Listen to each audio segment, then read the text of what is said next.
খাইয়েছো? হ্যাঁ, দুপুরে খাইয়েছো কিছু?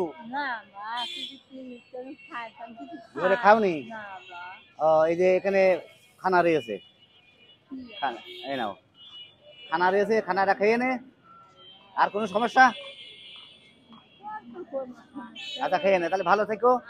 হ্যাঁ, দোয়া করো। ইনশাআল্লাহ ভালো থেকো। বন্ধুগণ, এই ধরনের মানুষের পাশে আসলে আমরা সবাই মিলে একটু থাকি বা চেষ্টা করি। এই ধরনের মানুষ বড় অসহায়, অসহায় মানুষের পাশে থাকাটাই সবার কাজ। আসুন এগিয়ে আসুন, সবার যদি আমরা সবাই এগিয়ে আসি তাহলে কিন্তু ভালো হবে বা আমাদের আল্লাহ পাক ভালো করবে। এদের জন্য আমাদের ভিডিওটা দেখবেন, শেয়ার করে দেবেন। ভালো থাকবেন, আল্লাহ হাফেজ।